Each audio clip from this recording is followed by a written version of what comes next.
Welcome to another episode of Dialogues. I'm very excited by today's conversation with Joe Henrich, who is the chair of the Department of Human Evolutionary Biology at Harvard, where he also runs a lab on culture, cognition, and coevolution. I should say that this is the second time that I've spoken to Joe, but I made the beginner podcaster error of not recording our previous wonderful conversation. And so he graciously agreed to give it another go. So this is the second time that I have spoken to him at length, and the first time that you'll have had a chance to hear us discussing his latest book, which is called The Weirdest People in the World: How the West Became Psychologically Peculiar and Particularly Prosperous. And he has this very big argument in his book, which is that Western societies and the psychology of those in them became more individualistic, more democratic, and more rich. And that was the result of a fundamental shift in societies led by the church, which undermined kin-based, clan-based networks, bringing about the rise of the nuclear family. And that those universalizing tendencies prompted a big innovation of impersonal trust. So we could exchange goods with people that we didn't know, which was really revolutionary. And along the way, and along with literacy, that altered our brains and helped to lay the foundations for free markets and geographical mobility and democratic institutions. I should say that he's at pains to point out that these differences occur within countries as well as between them. There isn't this clear division of the world between weird cultures and non-weird. Weird stands for Western, educated, industrialized, rich, and democratic. It's an acronym to try and capture a way of viewing the world, which those of us who are weird tend to think of as quite natural and perhaps think it applies to everybody. And he makes the point that it does not. One of the most interesting parts of his work, I think, is this idea of coevolution, which gets us completely past the really tired nature-nurture distinction and how culture actually shapes our biology. We also talk about how polygamy causes a math problem of surplus men and the rise of the incel movement, along with feminism. We talk about the way that testosterone plays out in culture and how marriage lowers testosterone levels and why that's a good thing. We make a tour through the life of Brian and what have the Romans ever done for us. Lots more besides. A really rich conversation, and I hope you enjoy it as much as I did. Joe Henrich, welcome to Dialogues. Oh, it's good to be with you. I should say welcome back to Dialogues, having committed the error that apparently all podcasters make at some point, which is to forget to record wonderful conversation. And so I'm doubly in your debt for you're willing to overlook my technical incompetence and come back on. And I'm sure it'll be an even better conversation. But rest assured, dear listener, it was a wonderful conversation that we had before. So I just look on it as a rehearsal. Perfect. Well, that just raises the stakes, though. But it was wonderful, and I'm really looking forward to digging in on your ideas and your work, and particularly your latest book, but how that builds on your previous work. But before we get into that, just to tell us a little bit about your journey and how you ended up doing the kind of work you're doing, because it looks like you started out doing aerospace, like rocket science. So how did you decide to not be a rocket scientist and instead be interested in coevolution? Yeah, so when I was an undergraduate at University of Notre Dame, I started off studying engineering. But as I was going through, I took some classes in anthropology and got really interested in that. So I was lucky that Notre Dame had a 5-year dual degree program. So I ended up with a BS in aerospace engineering and a BA in anthropology. And by the end, I was pretty interested in anthropology, but I wasn't really ready to jump off and just become an anthropologist. So I got a job for 2 years in Washington, D.C., working as an aerospace engineer. And I kept reading and trying to decide. At one point at the end of undergraduate, I was considering applying in space propulsion as an engineer or in anthropology, but I figured it didn't make sense to, send out all those applications. So I took 2 years to think about it, and then eventually ended up going to grad school at UCLA. One day there'll be a job, space anthropologist, where you have to go. Yeah, I'm waiting for that. I can train the next generation.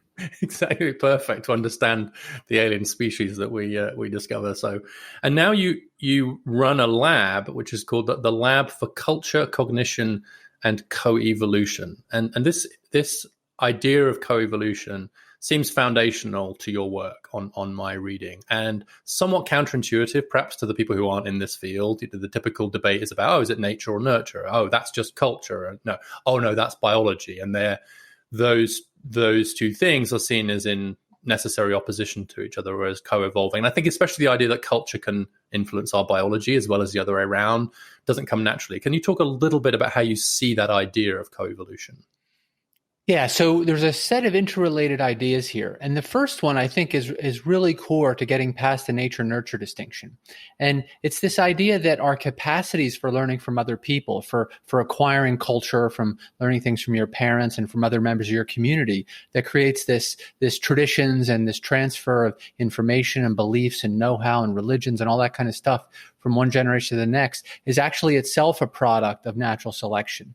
That compared to other animals, we're super good at learning from other members of our community, at figuring out their underlying beliefs and strategies, and that we especially have this second system of inheritance.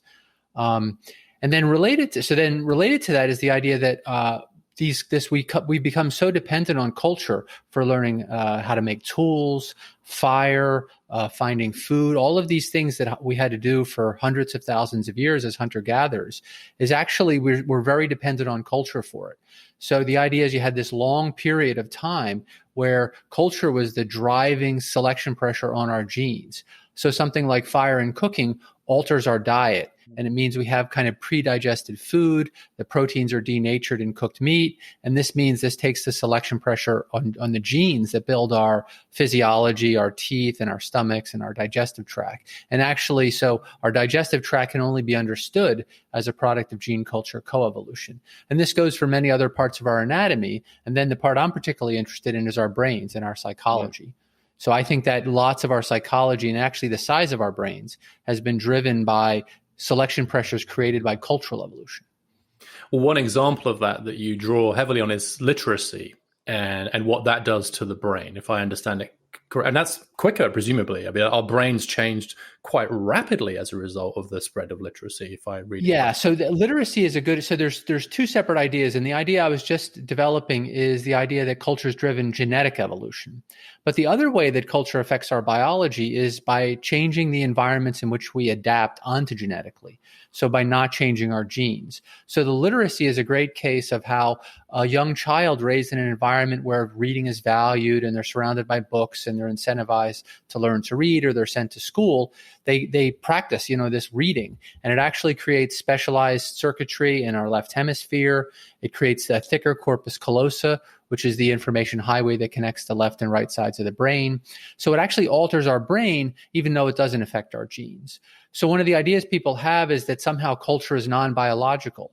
But we now have enough from cultural neuroscience and studies of brain plasticity that the way we learn is by altering our brains. So if you take identical twins, exactly the same genes, raise them in different societies, they end up with different brains because their brains are adapting to different constraints and incentives and rules and of whatever it is their society they're growing up in. Yeah, I think a central move here is to make the distinction between genetic change and biological change. As you say, we can change our biology without changing our genetic code, and that culture interacts with biology in some of the ways you just, including our neurobiology.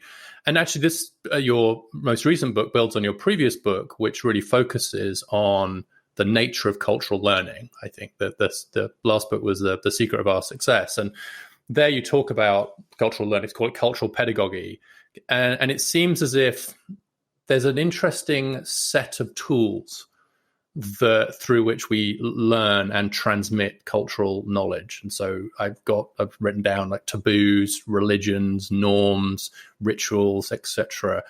How do you describe the way in which we learn culturally? How this transmission, this second inheritance, I love that idea, second inheritance. How does that take place? In other words, how do I learn? I come into the world as a baby. How do I take in all this cultural knowledge? Yeah, so this is the key insights that come from studying babies and young children and comparing them to other non-human primates. And so, the famous developmental psychologist Mike Tomasello describes human children as imitation machines. So babies come into the world, they've already learned their mother's accent and stuff, and they start learning to use words as tools. They start learning about objects. They're getting categories. They're acquiring language. other kinds of behavioral patterns. So it's observation, and they're selective about who they pay attention to. So there's a lot of research showing that babies and young children are attending to those who are more competent, seem more skilled. Eventually, they're using cues of prestige. They're also relatively early on as toddlers attending to those who match them on sex. They use things like dialect as a cue to who to pay attention to. And all of these things, we make the case, have been evolved by natural selection to help babies and young children and eventually adults attend to and learn from those most likely to possess things that are going to be useful to them later in life that would increase their fitness. And then, of course, they're biased to certain domains. So it's, young children will preferentially pay attention to which animals are dangerous and learn about those first for obvious reasons. And for example, there's a lot of research on plants. Kids learn about plants in particular ways. So all of these things help us acquire the knowledge we need from the other members of our social group. And the other thing that's important, of course, is teaching. So humans seem to have evolved inclinations towards pedagogical instruction. So, young children will solicit information sometimes, and adults will say things in ways that make it easier for the kid to understand, or demonstrate something in a way that's easier for kids to understand. One of the things you talk quite a lot about is the role of ritual. And obviously that comes up in discussions of religion and how that's a form of learning too. We learn through rituals. We learn about our position in the group. We learn about the importance of certain goods and so on. And one of the things I'm wondering about is whether the rituals work once you deconstruct them. In other words, so you talk about, for example, like a good ritual, I think it's synchronized, it's rhythmic, and it has a shared goal. And so a great example of that is the liturgy in many religions. And I guess the question is how far, like a liberal individualist would say, yeah, but every individual should deconstruct everything, right? You shouldn't take anything for granted. Everything has to be broken down and rationalized. Does ritual lose some of its cultural force if it is broken down in that way? Is there some extent to which we just have to go with going through the motions is now seen as a bad thing, but maybe it's not a bad thing? Right. Yeah. Now, I think that's a good question. And in the Secret of Our Success, I speculate that it may in fact be a bad thing. So you can imagine lots of groups who get powerful social bonding and solidarity building by engaging in communal rituals. Often do those rituals in the service of some supernatural agent. Some god demands the ritual, or they've got to do it to fix some problem through supernatural means. And but because they're trying to satisfy the supernatural agent, they do the ritual, but the ritual does some serious psychological work. It binds people together, makes the group more cooperative. So there's a real tangible outcome in the sense of greater cooperation. And it seems plausible to me that the ritual might not be as effective, or people might be less inclined to do it if they didn't actually believe in the supernatural agent, say. And they just thought, well, if we do this, if we march around together, then we'll feel more bonded.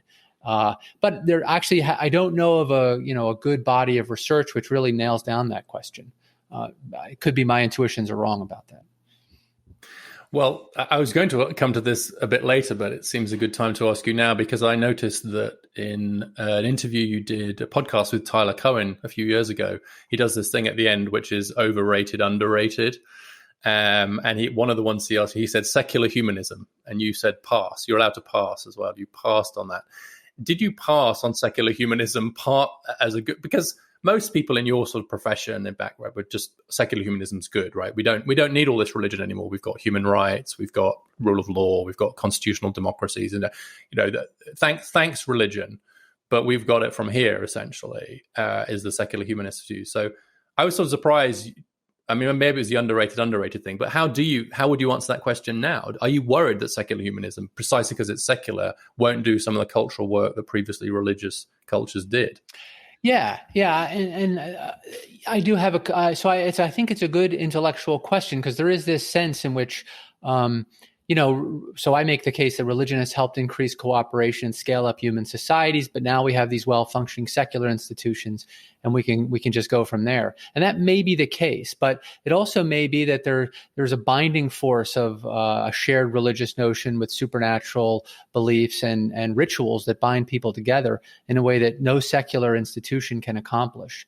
And there's a couple different lines of evidence that kind of point that way. One is this work done by the anthropologist Rick Sosis and colleagues, looking at these utopian communes in 19th century America. And there were both religious communes and secular ones. And he basically looks at the longevity of them. So which ones last, and tries to develop some ideas about why they last. And it turns out costly rituals seem to be one reason why they last. But the secular ones fall apart immediately. Or at least they don't last nearly as long as the ritual ones. So Mormonism is one of these, right? Still going strong. Hutterites are one of these, still going strong. So, but yeah, none of the secular communes seem to last. And if you look at these atheist groups, like atheists try to get together and form clubs and stuff, but bands of atheists cooperating in some intense way, it's just hard to imagine that really has as much energy as the kind that you get from religiously cooperative groups. Well, there was this idea of a religion of humanity in the 19th century. Auguste Comte was kind of in charge of it, and he ended up creating essentially a religion. He had a pontiff, and they had all these. And there was briefly, there was even a religion of humanity church in London and so on, but it just collapsed, I think, for some of the reasons that you've identified. But I think this let's now go back a little bit to the way in which religion and Christianity in particular did rewire our brains and create what you call weird culture. And it seems to me there are two main planks here to your argument. One is through what you call the marriage and family program and how the church, the Western church in particular, altered that. And the second is relatedly, which is through this idea of moral universalism based on impersonal trust. So let's start with the family one, because I think that's just, it was fascinating reading. I mean, to learn just how strong the church's teaching was against kind of intensive kinship. And I'm just going to read a little bit from your book here to situate this bit of the conversation. You write the following: by undermining intensive kinship, the church's marriage and family policies gradually released individuals from the responsibilities, obligations, and benefits of their clans and houses, creating both more opportunities and greater incentives for people to devote themselves to the church. The accidental genius of Western Christianity was in figuring out how to dismantle kin-based institutions whilst at the same time catalyzing its own spread.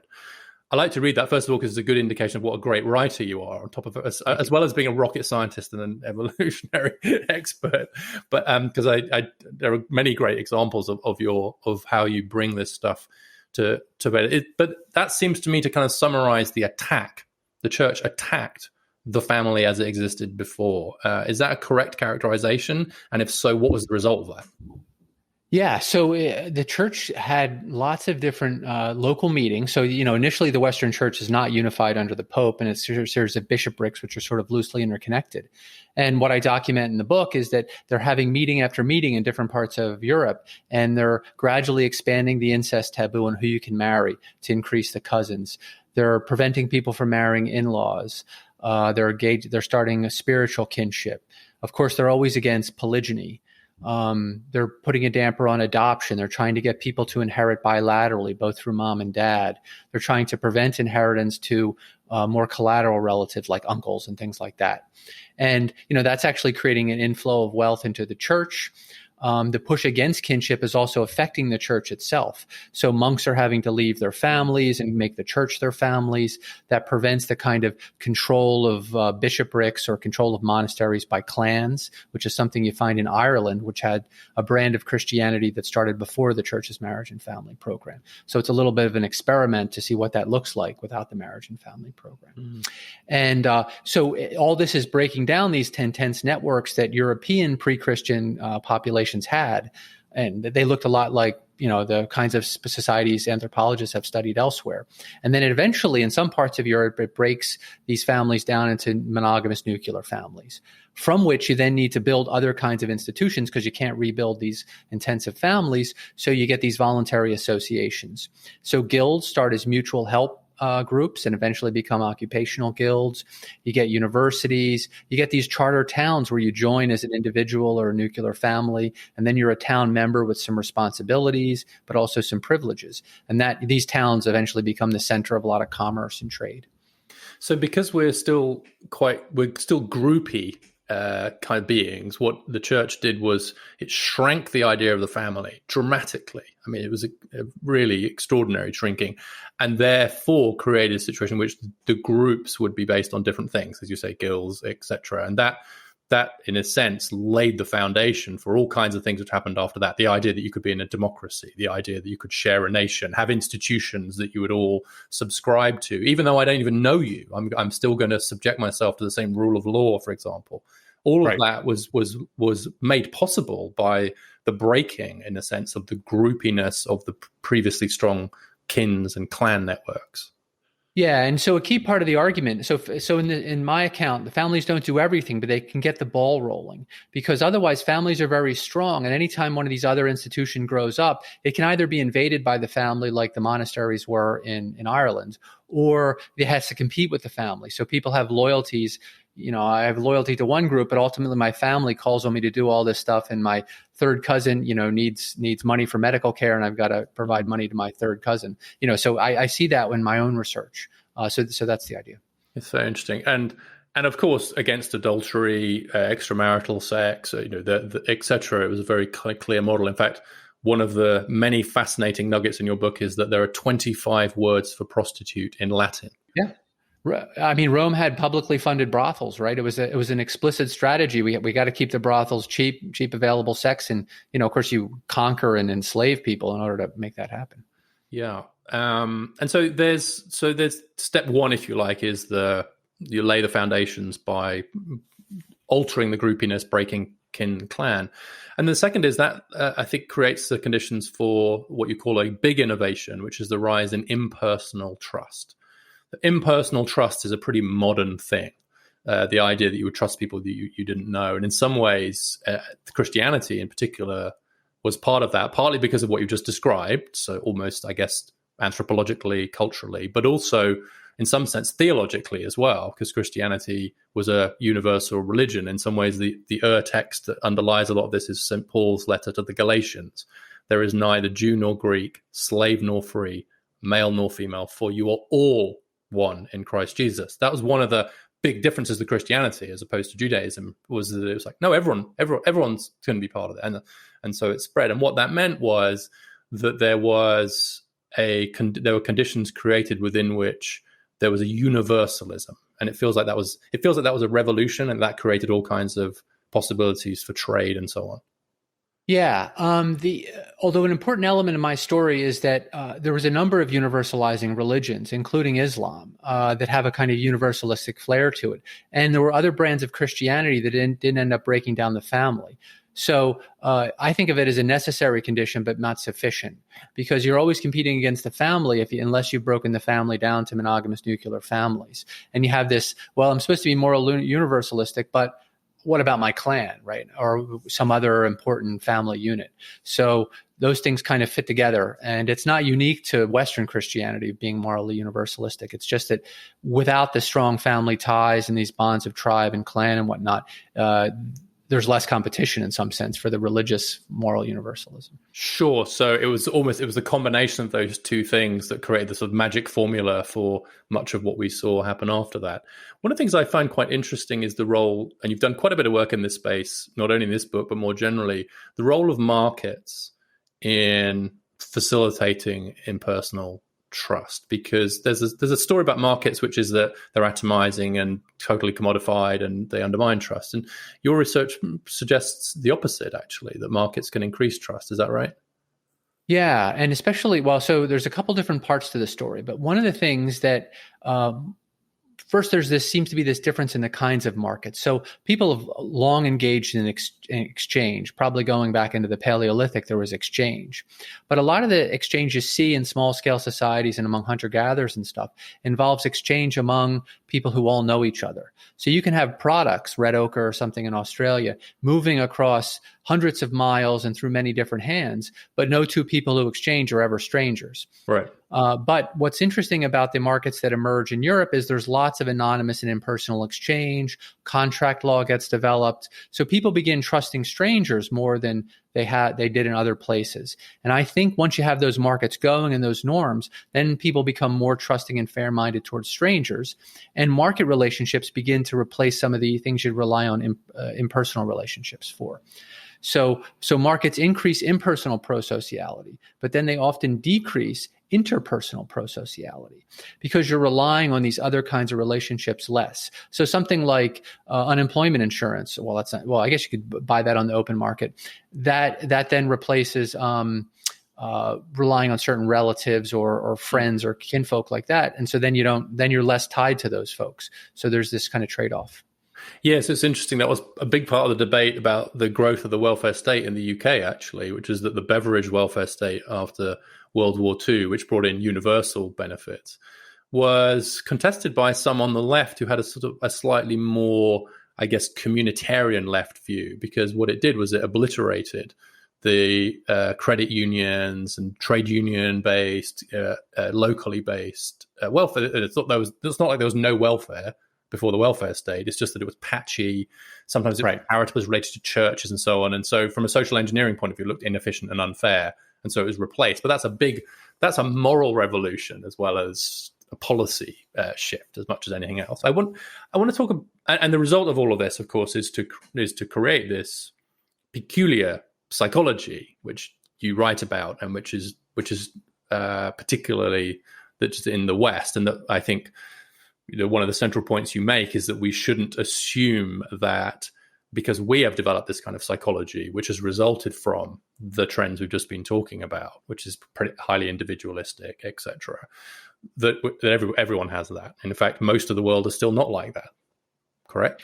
Yeah, and that was one of the points that I really wanted to make, is that a common assumption in economics and even in psychology is that pretty much when you study, university students or people on MTurk, as what psychologists use, this online tool for getting subjects, you're somehow studying features of human brains or human psychology. And it turns out that a lot of things measured by psychologists and economists actually vary quite a bit. So you don't want to generalize from the most commonly used subjects. So it's still the case that 95% of all subjects in psychology come from weird societies. And we're really not just now mapping the kind of full breadth of human psychological variation.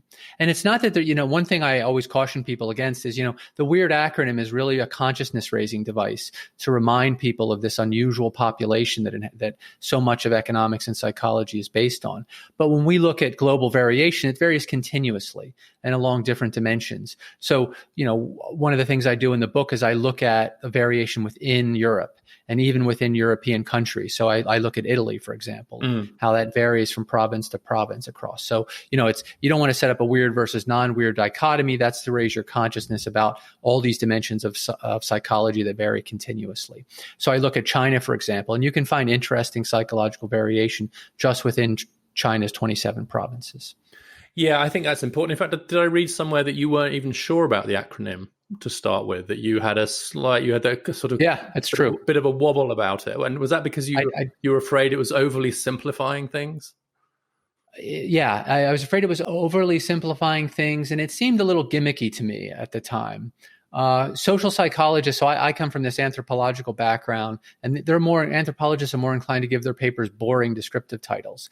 But psychologists are a little jazzier, and they look for something a little more marketable, a little sexier. And so anyway, so it didn't seem like an anthropological title to me. But you were persuaded, and probably now you're reasonably content with the way that it's going? People well, yeah, so I am content. And it was clear that having the acronym caused people to pay attention. It made it easy to remember, made people curious about it. So on that front, it really worked out. There has been a problem, though, with people kind of creating this weird versus non-weird dichotomy and trying to act like there's two big clumps in the world, when actually you get this continuous variation that you can see even within Europe, even within Italy. So, we were very clear about this in the 2010 paper, the first time we coined the acronym, but others have ran off and kind of simplified it and used it in ways that we didn't intend. So that's been a little tricky. Yeah, I do think it's important to underline the variation within countries, within communities, to some extent, perhaps even within individuals, right? You probably can't even sort those, but you're right, because otherwise it takes on a bit of a clash of civilizations feel to it, right? Are you a weird, like is the US a weird country? Yes, but are there lots of non-weird people and communities in the US? You bet there are. Yeah. And that's what we've actually been studying the US. This is not in the book, but we've been looking at variation in psychology across US counties and linking that to election outcomes and things like that. And now we're trying to explain why we're getting this psychological variation across US counties. Yeah. And I'm very interested to see what will happen kind of as we go forward as to whether or not we see how far, quotes, non-weird communities grow in quite weird countries. And I think to some extent you can see some of our politics right now is based around some challenges to the sort of triumph of the weird, the march to the weird. Yeah, exactly. In national. I think that's right. And the other thing is there's a tendency for people to then create a unidimensional process, which, everybody is either non-weird and they're becoming weird or something like that. Whereas if you think about places like Japan or South Korea or China, they're doing some third thing. There definitely have acquired weird institutions. There are elements of weird psychology, but they're also interestingly different along new ways. So you don't want to create like a unidimensional story here. Sure. And you also want, I think the goal of a plural society is to allow that diversity to take place within its borders. And so rather than saying you're going to be a weird nation and everybody in this nation needs to be weird, instead, what you're going to do is you're going to have a mix and you're going to allow, I think the question is whether I do think that, quotes, weird institutions, i.e. liberal democracy, rule of law, markets, etc., can provide the sort of plurality within which non-weird institutions and communities can flourish. Yeah.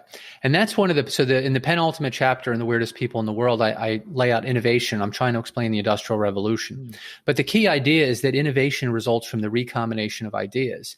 And I draw on this research looking at immigrants to the U.S., which have really powered a lot of U.S. innovation, because you get immigrants coming in from different places and their ideas recombine with the native population. And there's beautiful analyses by economists showing that they actually make the native-born folks more creative and more innovative than they would have been otherwise, because they get some ideas from the newcomers and then they recombine and make new stuff. And so that just propels patenting and whatnot. And if you look at this research on collective intelligence, it's not that analytic thinking, which is a weird way of thinking, is the best way. The most effective groups at solving problems are ones that have analytic and holistic thinkers, because you get it from multiple perspectives that way. Yeah. So the liberal case for epistemological diversity, I think very well made, using some of that hard evidence, I think, which is great. I want to talk to you a bit about polygamy, which is mostly polygamy, I guess. Am I getting that the right way around? Polygamy is... Yeah. So within polygamy, there's two kinds, which is polygyny, a man with multiple wives, or polyandry, a woman with multiple husbands. Okay, got it. So and polygyny. Is much more common. Yeah. Okay. And it used to be, across human history, I think you say 90% of human societies practiced one form or another, right? It's the norm. Yeah, so the 85% is the number you get from these anthropological databases. But certainly in any society with complexity, you would get men taking additional wives. People immediately point out that, Athens is an exception to this because they have legal monogamy. But it's kind of an exception with an asterisk, because Athenian men were limited to one Athenian wife, but they could have sex slaves and other kinds of concubines as long as they weren't taking away from the poor Athenian men, basically. It eliminates competition with the poorer guys. I see. So it was a way to solve the math problem, as you call it, the math problem of surplus men, which you write very well about, and you have some great examples of. And the math problem being what you've just identified, which is that if you have high status men, taking lots of the women, then that leaves a bunch of men without women, right? That's crudely put, and you have that's a nice illustration of that. And you make the point that the prohibitions on polygamous marriages derive from the same from weird foundations, you say, ultimately rooted in Christian doctrine. So it's part of this marriage and family program was to essentially, in Western societies now, the idea of multiple spouses is considered very odd. It's coming back into debate a little bit now, actually, but it's still considered to be very odd. Yeah, and there will be interesting debates to come. So when I was in British Columbia in Canada, they raised the issue of whether the law criminalizing polygyny was constitutional. So I was involved in a big trial and things they had in British Columbia, and they ultimately decided that the law was constitutional and that you could prosecute people for violating polygyny because, fundamentalist Mormons were doing this in the southern part of British Columbia. But there's kind of, from a, if you just take a kind of liberal point of view where, this is an archaic marriage custom and why can't people be free and practice their religion and stuff, there's a case to be made for why you shouldn't worry about how many spouses, as long as consenting adults are making these agreements here.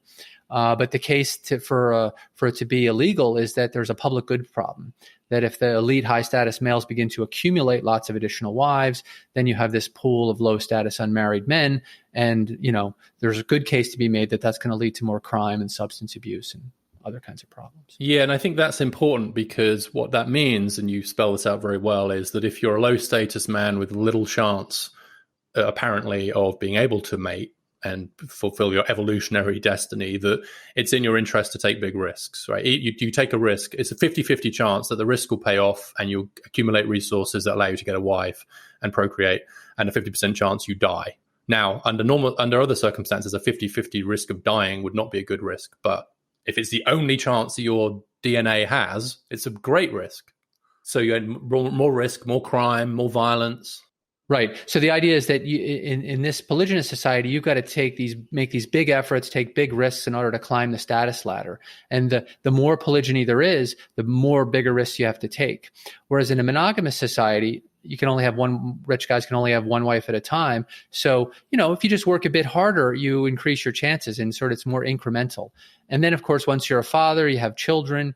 We know this lowers men's testosterone and, they have a stake in the future once they have a child.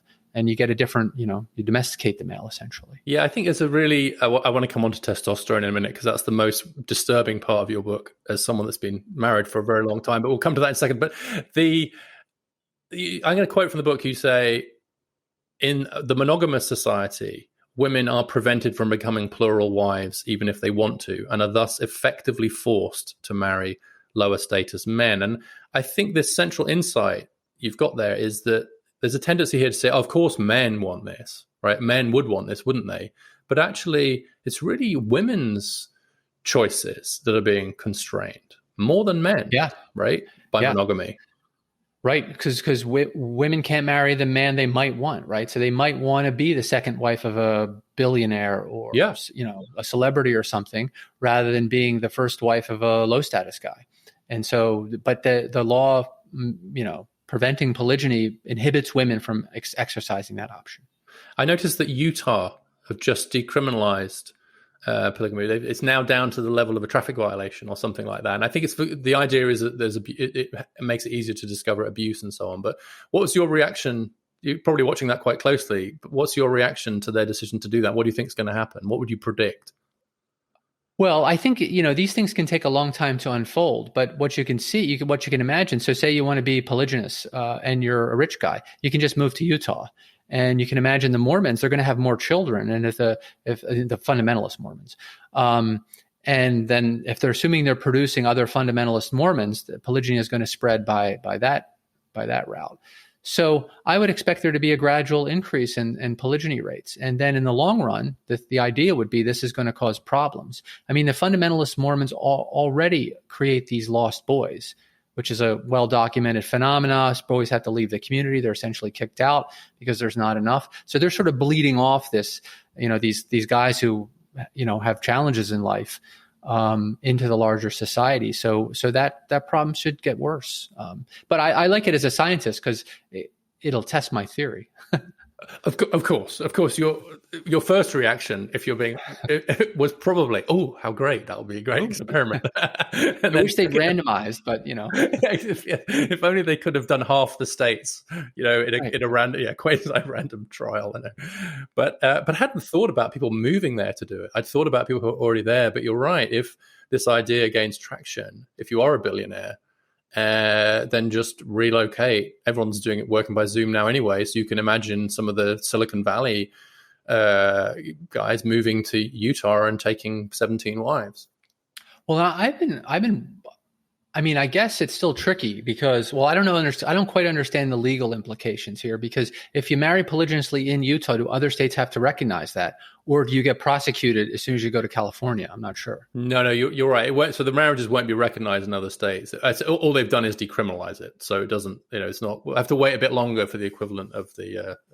So presumably there'll be a Supreme Court challenge at some point. At some point. The other question about this, though, is this whole debate about matching men to women and men being left behind has a presumption at the heart of it, I think, which is that women need men.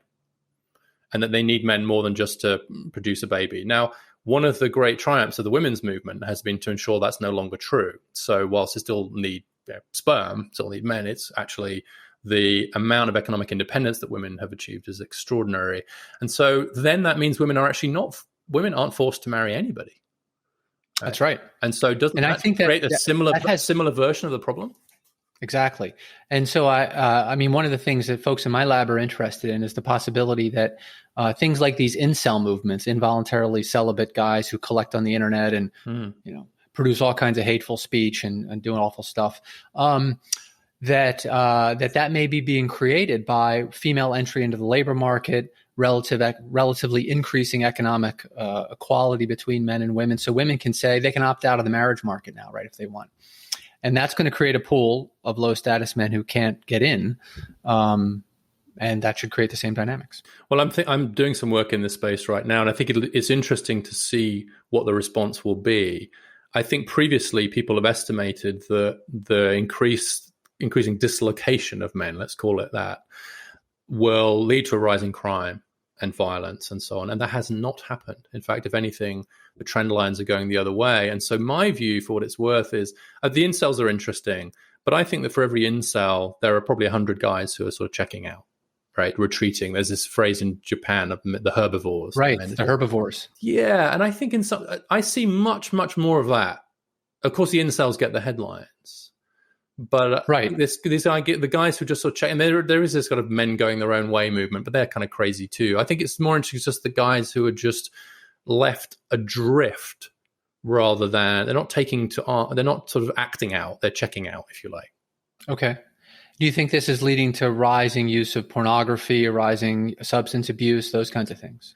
Yeah, I mean, I think you put it bluntly, if it's not clear that you're needed or that you're going to be needed, then what's wrong with pornography and weed in the basement with your friends? What's the back to your point about cultural learning? I think my concern is that a byproduct of women's independence, which, to be clear, is a fabulous liberation, which we're all massively in favor of, but social changes come with byproducts and downsides.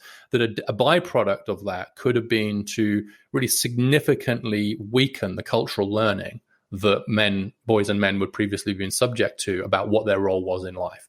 And absent that, there are various things they can do. They can take to the barricades and become incels, or they can just shrug and be like, "Oh, okay, fine, I'll check out." And I think, and here I'm just so far outside of empirical evidence right now, that my instinct is that we've sort of been saved by the technological revolution, by the fact that we have video games and pornography. Yeah. Yeah, I've wondered about that too, because you can just retreat into the video game, right? Yeah, and you get status from that and community from that and so on. I think it's evidence that a lot of men in their 20s are happier at home playing video games than they would be in the jobs they would otherwise be doing and so on. But I think this is a real problem for sure. One thing, of course, that might affect is mating behavior, and here's where I want to ask you about testosterone, because there's a piece in your book, an argument in your book about how marriage reduces testosterone. As I alluded to earlier, as someone that's been pretty much continuously married for 30 years, this was difficult reading. What you said was, you said, and also a great example of your writing, you said weird marriage, which of course is built out of Christian marriage, generates a particular endocrinology. And here you're talking about this issue. And you said, and I go on to quote, "The church grabbed men by the testicles," which is fabulous, great writing. And it should be have good evidence that marriage lowers testosterone. And I think we've also got evidence that being around, so I've seen a paper recently which shows that being around kids lowers testosterone. So it's not just marriage, it's the nurturing behavior. Yep.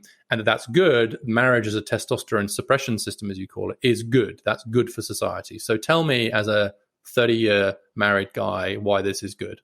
Well, the idea would be that testosterone causes males to think more in zero-sum terms. This can lead to problems with temporal discounting, violent anger reactions, anything that's sort of status related. It can lead you to do the riskier status increasing thing if you're higher in testosterone.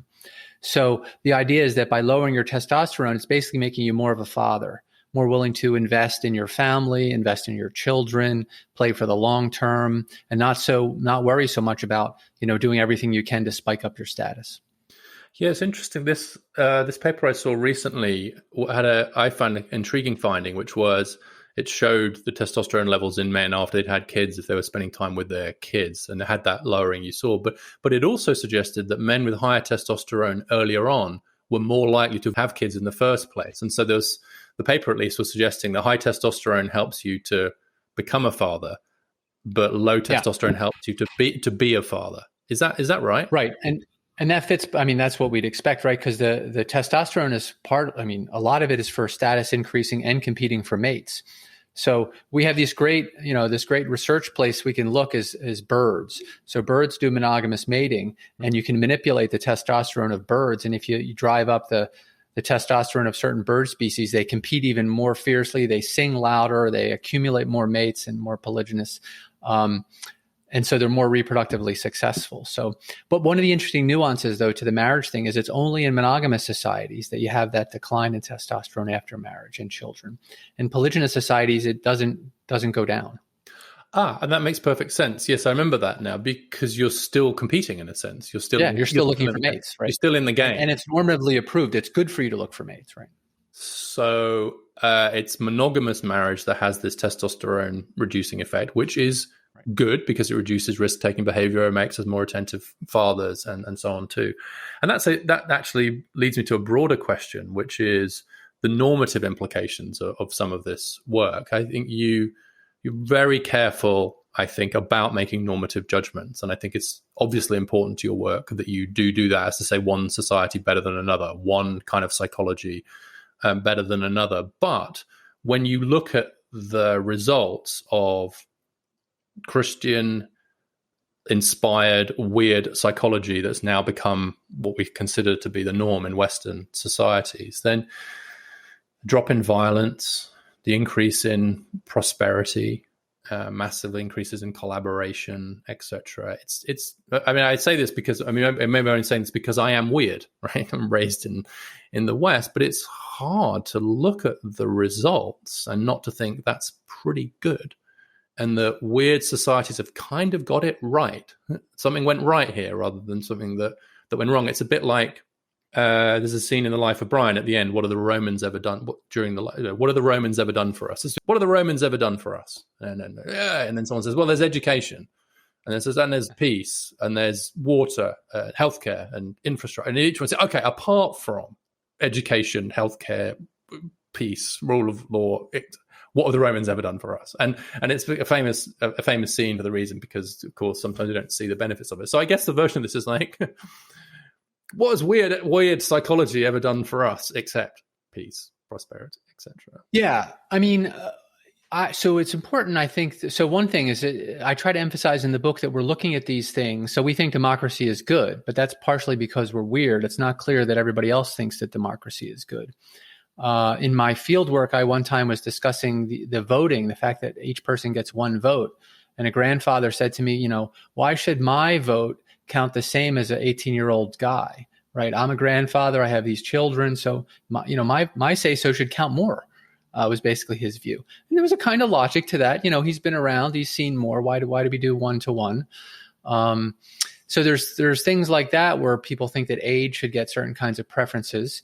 Of course, lots of people would say that, the West hasn't been, I point to in the book, declining infant mortality, increasing life length, rising GDP. But you could also point to colonialism, genocide, climate change now, there's a kind of bad side to the Industrial Revolution and to the expansion of Europeans. So, I kind of say, well, look, you can emphasize the bad side, you can emphasize the good side, but this is still a question that needs to be explained. Why were these populations able to expand out?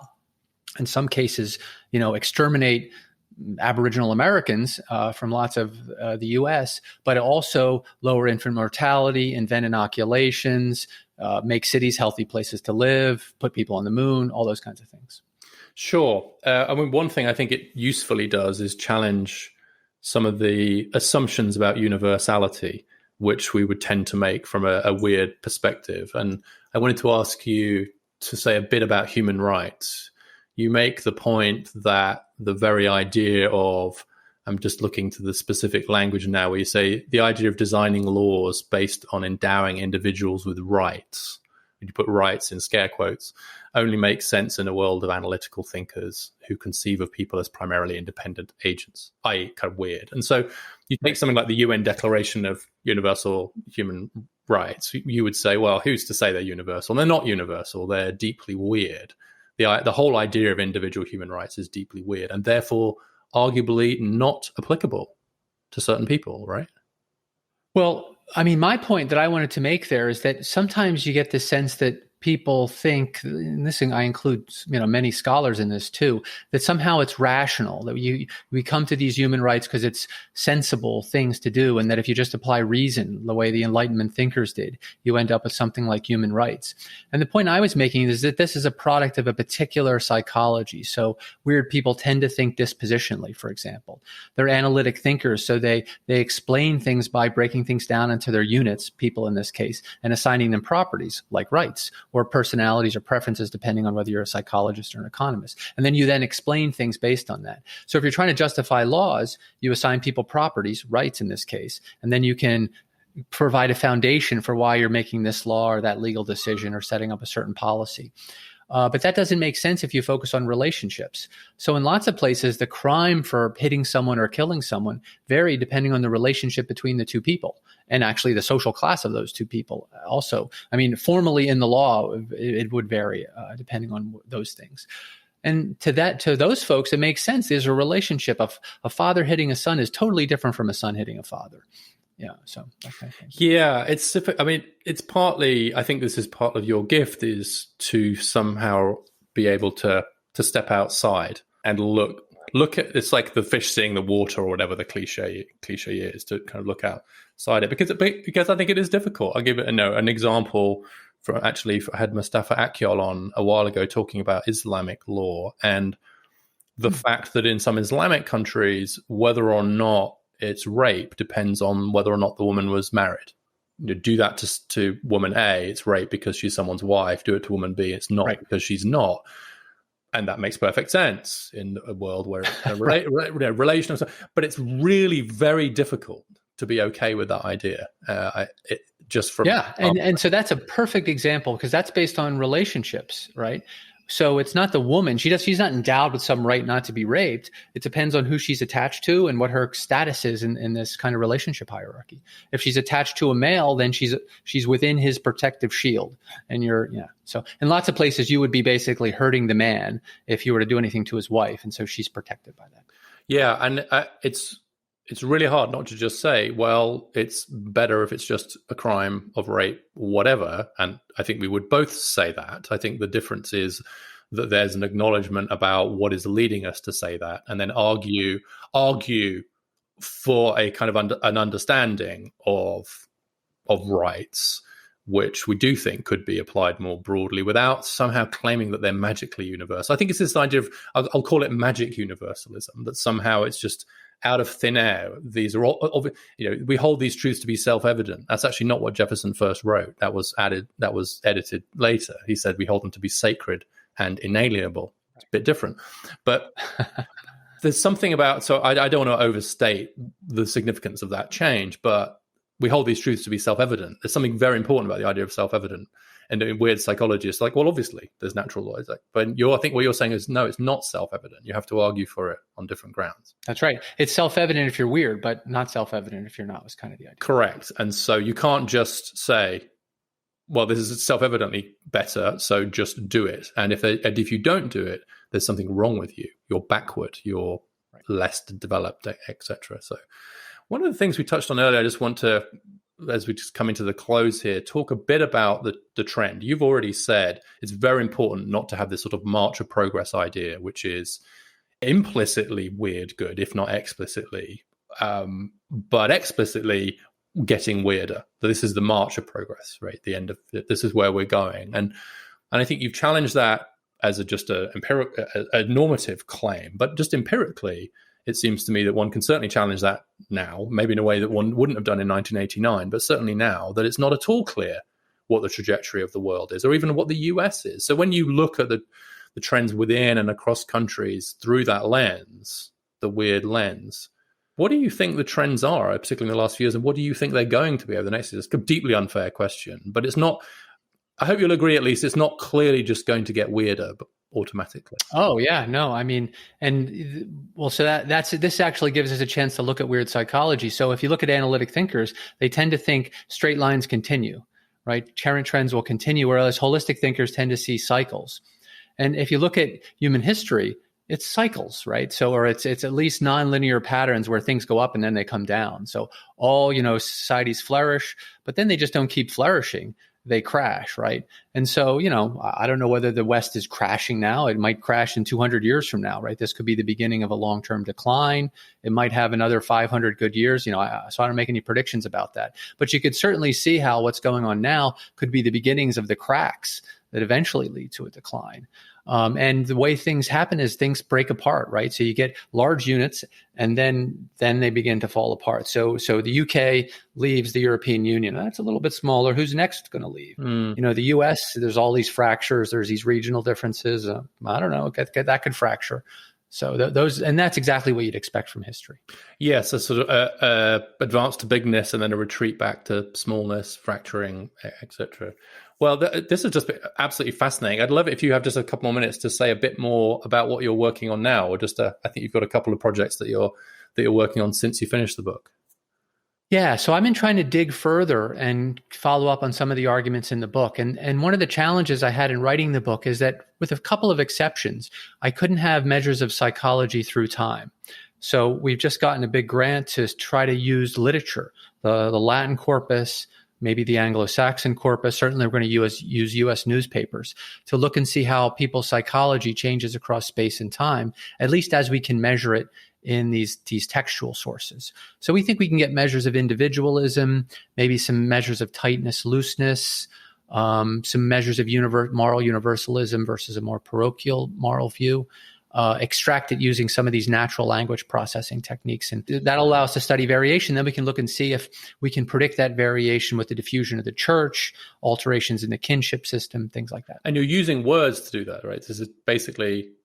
Is it the equivalent of the Google Ngram, where you can sort of see how many words are being used? I think Bob Putnam has this book, The Upswing, where they look at use of the word I versus we. Just post-war US using that sort of approach. Is that similar? Yeah. So we'll use the I versus we. Of course, you have to modify it for Latin, and use these word bags. So John Haidt and his colleagues, Jesse Graham, have developed a word bag for the 5 foundations of moral psychology.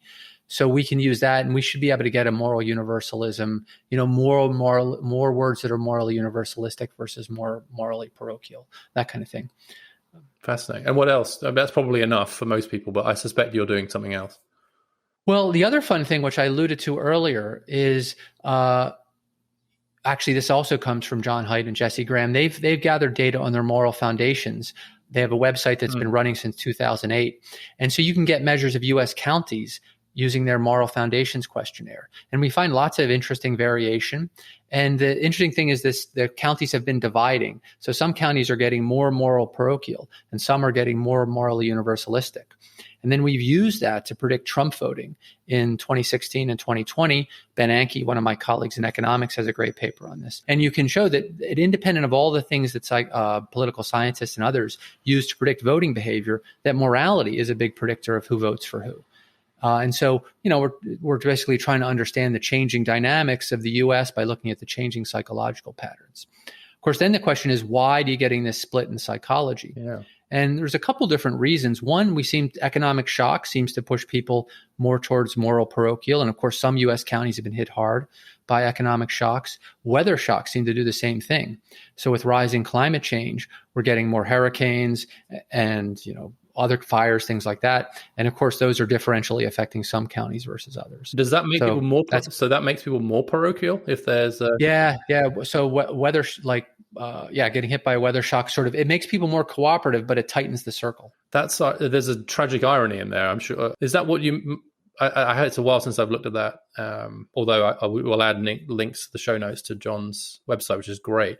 Morally parochial. Give an example of what would be a morally parochial position versus a morally universal one in that data. Well, so it's sort of loyalty to the friends, family, people in your town, and that's at the expense of more distant strangers. So, for example, if you look at charitable giving, we find that people in more parochial places are charitably giving to the firefighters in their town, whereas people in more universalistic places are giving to poor kids in Africa, things like that. Or to national organizations, maybe, or something like. And can you? That's absolutely fascinating. Love to talk to you more about that at some point, because I guess one of the issues is how far that's selection. Is it because all the people who've got more of the morally universalist views are the ones who leave? I mean, there's huge outmigration from a lot of these counties, so they're the ones. So they move to those places, and then maybe the people who've got more morally parochial views are the ones who, even if they go to the city for a while, they move back when they want to raise their kids. And so, I think the really tough question to answer would be how far we're seeing growing selection into spaces based on those moral universes, if you like, and how far certain places are encouraging those kinds of moral universes. It's got to be a bit of both, I assume, and some sort of feedback loop, probably.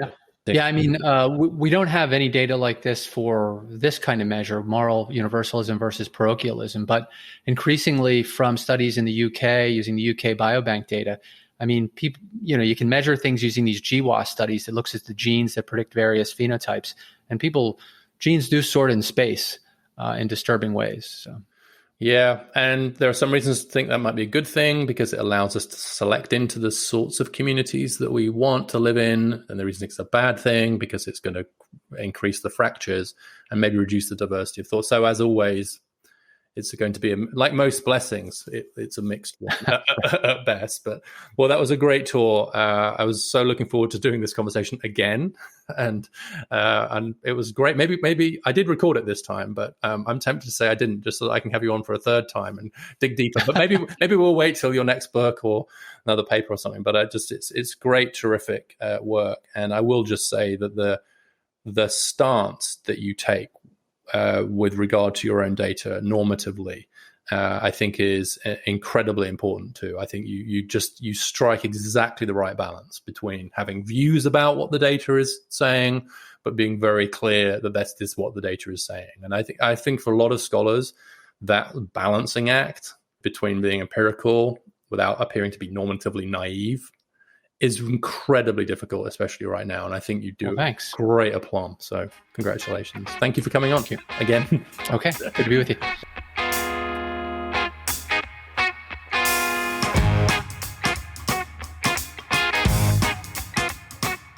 Thanks for listening to Dialogues. I hope you enjoyed that conversation. And if you did, please take a moment to follow, like, rate, and share the podcast in all the usual places. And send me your thoughts and ideas, including for future guests, to dialoguespod@gmail.com. That's dialoguespod@gmail.com. I'll see you next time.